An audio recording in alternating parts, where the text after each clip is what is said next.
striking a deal with Gulbuddin Hekmatyar. How big is that? Explain it for people who don't know Afghanistan. Honestly, it's not that big.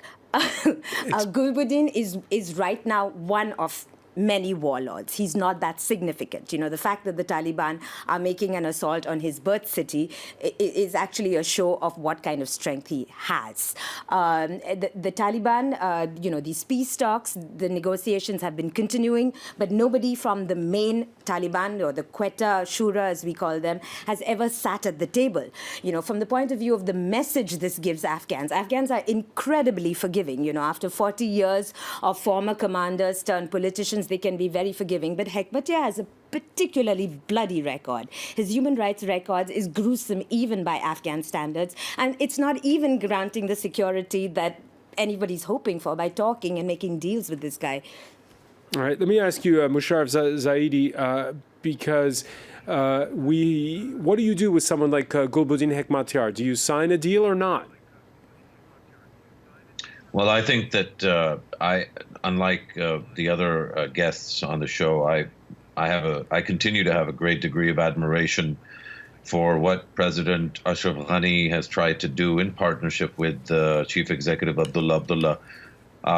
This is not an ordinary context within which Afghan leadership is trying to string together a series of wins long enough that the onslaught of the expectations of countries in the region, particularly Pakistan and Iran, but also countries abroad that are going to underwrite the future of Afghanistan as they have today. They've committed $15.2 billion once again.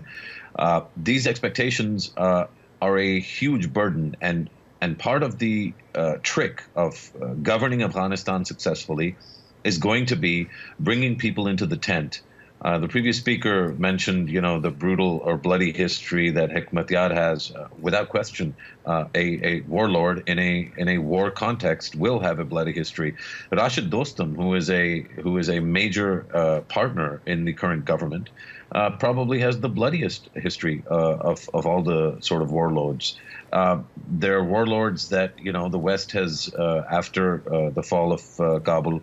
After 9/11, that the West has created a caricature of. Ahmad Shah Massoud is a good warlord. Gulbuddin Hekmatyar is a bad one. Rashid Dostum is a good one when he plays ball and isn't a good one when he doesn't.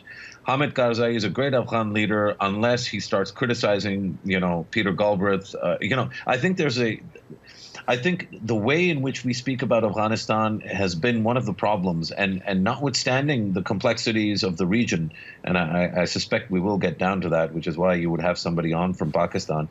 But I think we need to talk about Afghanistan in a context of solving a problem, and the problem is that there isn't peace in Afghanistan.